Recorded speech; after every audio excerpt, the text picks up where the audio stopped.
Les djihadistes aussi ont des peines de cœur, de Morgan Sportes, Vérité de terroriste, un roman du procès de la filière djihadiste de Cantorsi, ouvrant, sous l'ordinaire de la documentation, des abîmes de réflexion. D'avril à juin 2017, Morgan Sportes a assisté au procès des 20 membres de la filière terroriste dite de Cantorsi, responsables de nombreux départs en Syrie et d'un attentat contre une épicerie cachère à Sarcelles, le 19 septembre 2012, qui, miraculeusement, ne fit qu'un blessé. Qu'ils soient originaires de Cannes, Alpes-Maritimes, ou de Torcy, Seine-et-Marne, la majorité d'entre eux étaient convertis à l'islam, avaient une vingtaine d'années à l'époque des faits, et tous étaient sous l'emprise manifeste d'un meneur de 10 ans plus âgé qu'eux et qui est mort en vidant son chargeur sur les policiers venus l'arrêter. Lire aussi, 2017, s'appuyant sur une documentation dans tous les sens du terme monstrueuse, Sportes reconstitue, dans Les djihadistes aussi ont des peines de cœur, cette affaire d'autant plus terrifiante qu'elle ne rassemble que des pieds nickelés.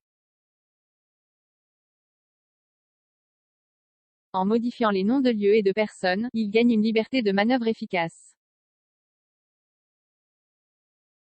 Très vite, la précision quasiment hallucinatoire de la reconstitution happe le lecteur, quand bien même, aux premières pages, ce dernier aurait regretté la tonalité ironique fabriquant un entre-soi qui l'englobe. Il serait dommage de s'arrêter là. Cependant, le livre ouvrant sous l'ordinaire de l'information des abîmes de réflexion que Morgan Sportes a, en revanche, l'excellente idée de ne jamais prétendre combler.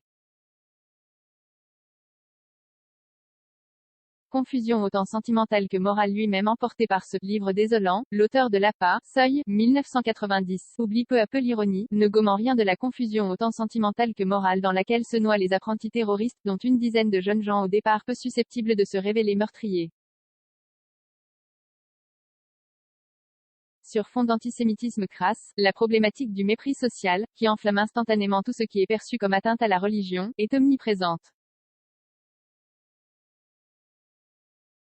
Mais, à sa manière, celle de la vérité ne l'est pas moins, une vérité dont la quête a déserté nos sociétés spectaculaires et marchandes, une vérité à contrario revendiquée par des frères la détournant pour en faire un Graal qui conduit droit à la mort. Et c'est sans une once d'ironie qu'on ne peut qu'être saisi de l'apprendre, aux dernières pages, au tribunal, comme dans le roman, parmi les 18 condamnés à des peines allant d'1 à 28 ans de détention, les seuls dont la peine d'emprisonnement a été assortie d'un sursis la couvrant entièrement sont 2 anciens élèves d'un lycée prestigieux, dont l'un avait participé à la confection d'une bombe. C'était 5 ans après la sarabande sanguinaire dans laquelle il s'était égaré, en rupture familiale, égaré ni plus ni moins que tous les autres, sous la coupe de meneurs psychotiques.